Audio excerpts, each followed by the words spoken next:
Yo, what's good, my brothers? This is Enemy Stand User here. Today's Jujutsu Kaisen chapter is once again an absolute banger. We enter Maki and Camos POV in the Sakurajima Colony, and boy, oh boy, this chapter hit hard. I'm really excited to get into this with y'all, and I really want to discuss my thoughts on things with curses returning and the state of the higher-ups and whatnot, because things are progressing really quickly, and our boy Kenjaku is once again absolutely shaking the world of Jujutsu, and he's looking very clean as of late. Even among the Jujutsu hierarchy, Kenjaku has established himself even there. But let's dive into this amazing chapter with chapter 191, Sakurajima Colony, part 1. Alright, we start off the chapter with Camos POV in the more recent past, around November 3rd. So the Culling games have just come into existence from only a few days since October 31st.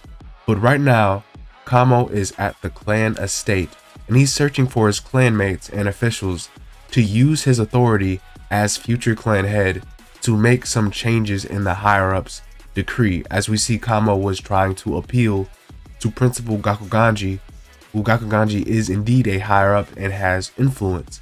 So Camo tries to contact him and finally meets up with an old man named Shino, who I assume this old man is either like a member of the clan or some sort of Camo clan retainer or some sort of advisor or something like that. But right now, something seems off about Shino. He doesn't recognize this Camo at all and asks how this kid got in here. Shino states that Kurokichi's job as a defense captain has crummy barrier usage or protection to allow this kid to slip in. But Camo rebuttals his statement, saying that the captain of the defense squad now is Heishichi. Camo doesn't understand why Shino is stuck in the past and doesn't recognize Camo, and why he doesn't see him as the future Camo clan head.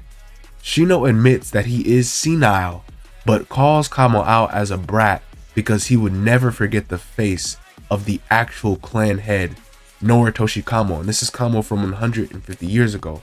So at first, our young Camo is confused because he is indeed this modern Noritoshi Camo, but then it clicks. Camo then rushes to his quarters, and lo and behold, who does he find? None other than the pseudo-ghetto, the criminal or curse user Kenjaku, lying on his estate. Kenjaku says Shino's mind is wandering 150 years in the past right now and calls out Camo for being late. But this is an interesting development, because if you remember, Kenjaku, he's this brain, he's a sorcerer from over 1,000 years ago, and he body hops between eras. So from the Meiji era 150 years ago, Kenjaku inhabited Noritoshi Camo in that clan head position in order to create the curse womb death paintings. But now, in this modern era in 2018, Kenjaku apparently still has that position of clan head even in Geto's body. Kenjaku mentions the Jujutsu terrorism that took place at Shibuya and the penalty warrant the Jujutsu headquarters filed out. Camo recognized that the conservative faction might have some foul play involved as puppets in this situation, since they issued out a sentence on Geto, even though this new Geto still has a position as a clan head of the Camo clan. So the higher ups are not at all on the same page, and some of them might be involved in foul play or corruption, or some of the members could be limited on few conservatives. Only some of them could be corrupt. But Camo wanted to appeal to Gakuganji since he had trust and influence among the higher-ups, so maybe he could cancel the execution order or the criminal orders issued that we saw from chapter 137. Camo especially wanted to remove Gojo's imprisonment ruling because any attempt to free him would be a criminal offense in the future.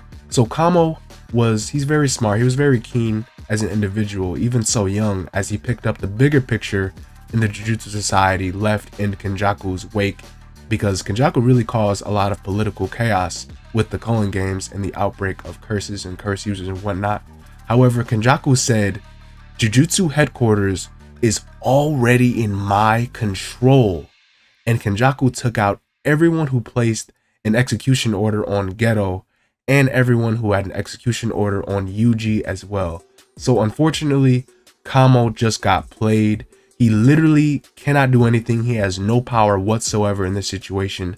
And due to Kenjaku's specific circumstances, he has been recognized as the 25th clan head of the Camo clan. Not Camo, Kenjaku is the clan head. As he said, this clan is like the mother of the conservative faction, which is very interesting, and it does make sense because in the fan book that Gege left for us, it stated that the Camo clan has the highest nobility. The Camo has the highest social standing in the entire Jujutsu world, and they are heavily involved with the higher ups. They're the most involved politically.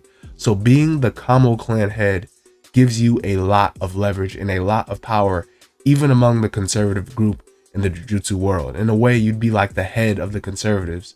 So Kenjaku was extremely big brain for orchestrating this position, and he really just flexes on Camo, and he even grimly says that there's no place for you here now, we'll never meet again, which causes Camo's naive, crazy self to activate flowing red scale as Camo himself, he feels threatened and he's trying to actually square up with Kenjaku himself. Like, hell no, brother, nah, not in a million years, Camo. That is the last thing he should do. Even Kenjaku can't even comprehend Camo's naive foolishness and laughs at the thought of this even being a fight. Camo is though he's relieved to be allowed to live, but in a very twisted manner, Kenjaku says, even if you live, there's nothing you can do. I'd rather not get this room dirty, so I'd appreciate it if you disappear somewhere else. Oh my god, Kenjaku is ruthless and cold AF.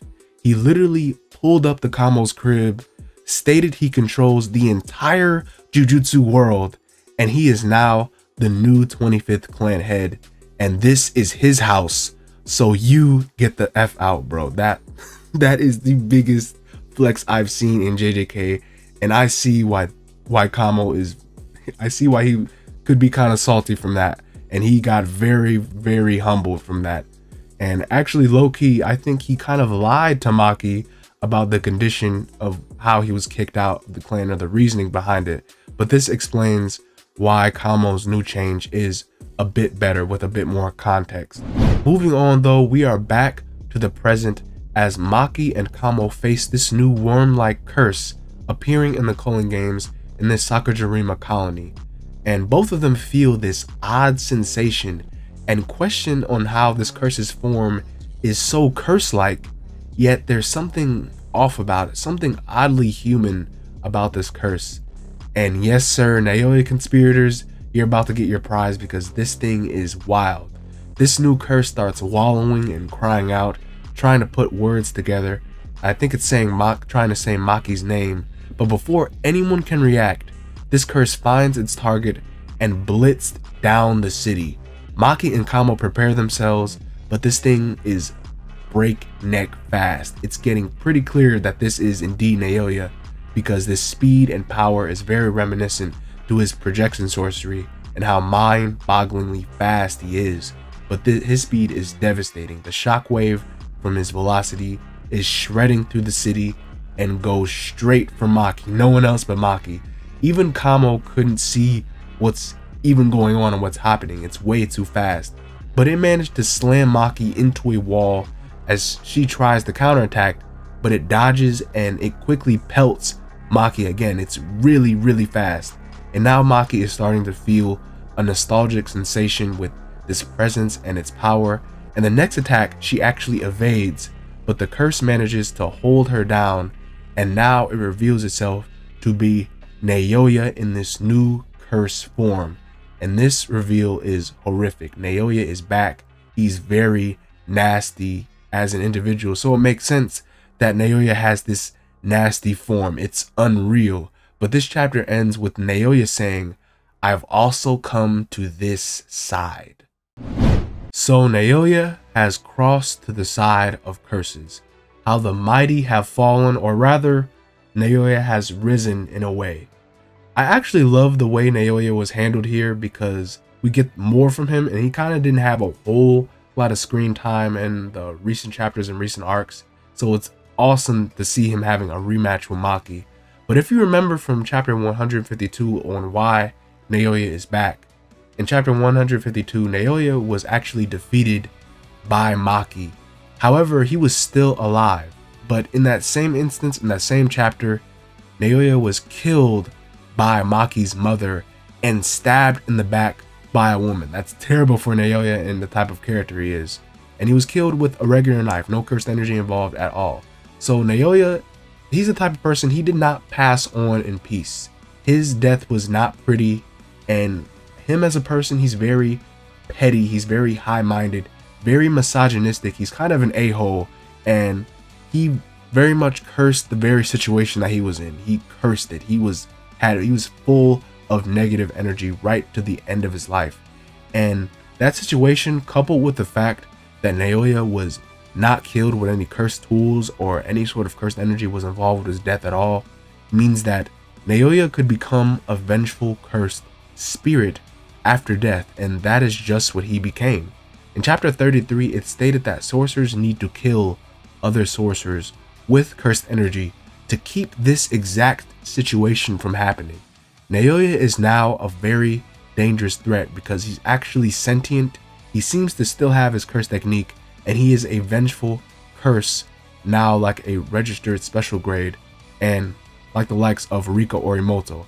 I believe in this current form, it's more like a cursed womb, because it looks like he has 4 arms and a worm-like body, kind of like how Dagon was showcased and how he was a cursed womb, then he was awakened. So this form is, it looks like it could be something like a common mealworm or something like a caterpillar, which both species transform into something else when reaching adulthood. So the same could be applied in this case for Naoya. Seeing Maki could spark some sort of emotional growth or negative growth to cause Naoya to become awakened in some way and turn into a more human-like form like we've seen from Dagon and the like. But whatever the case is, Gege's character's design is on point, and Naoya is nasty. He looks nasty and horrific, whatever form he may take or whatever form he has. It's really gruesome, it's crazy, and I love Gege's design. But I'm really excited to see like how powerful Naoya will be and to see just what he can do as a cursed spirit. This whole chapter was really clean, and Kenjaku is utterly flexing on the JJK world right now. I cannot believe the sheer disrespect he had on Camo. That was sad as hell, really, bro. Camo is really smart, he's a really level-headed person, but he was completely out of his depth if he thought Kenjaku was missing this opportunity for a Camo clan head, and if he thought he was actually going to exchange hands with him. That was really funny. And it was funny how he spared Camo just to keep his new room clean. That was straight up disrespectful. But I'm excited to see how things are changing in this system for the sorcerers, and that freaking Kenjaku is basically in charge of the very system that the sorcerers work for. Like, this is on some Order 66 crap right here. Like, this is big brain. Kenjaku was on some 4D chess. It's insane. And Naoya as well, seeing Naoya, that was unreal. I really do hope we get some sort of rundown on vengeful curses and cursed spirits and stuff like that, and how the cursed process works now that Naoya is back into the story. And at the end, Naoya said, "I've come to this side."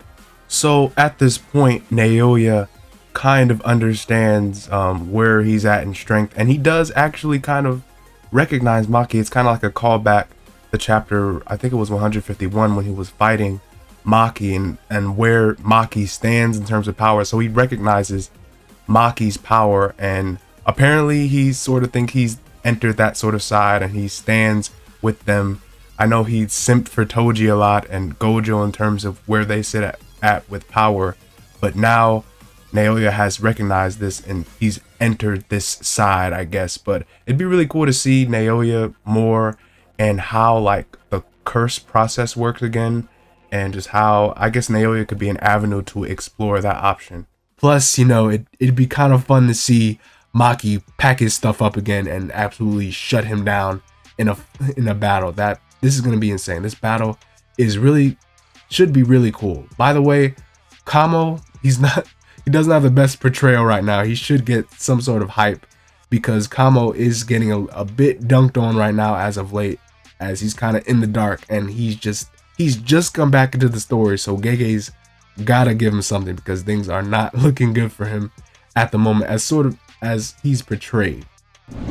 But thank y'all so much for watching this video though. I am loving Jujutsu Kaisen at the moment, and it's really good to be out of Tokyo Colony #1 and #2. As crazy as that sounds, but it's really good to see the Culling games progressing and seeing other sorcerers. The Culling games really right now, they're getting very, very fun. And I know when Gege comes back from this break, it's gonna hit hard yet again. When Gege comes back from a break, it always is a banger. But just to let y'all know what's going on with the channel and stuff recently, I will slowly but surely start coming out with more content from other manga as the channel goes on. And #1 on my list is going to cover Chainsaw Man, and I really want to cover that and the Chainsaw Man manga with the serialization being back in the shonen. So I missed out on covering this week's very, very awesome chapter, but I'm gunning to start my first Chainsaw Man chapter review on this channel next week when the new chapter comes out, and start doing some more auxiliary videos like I do with Jujutsu Kaisen. It's very exciting. But thank y'all for following me, thank y'all for watching, and I'll see y'all in the next one. Bye bye.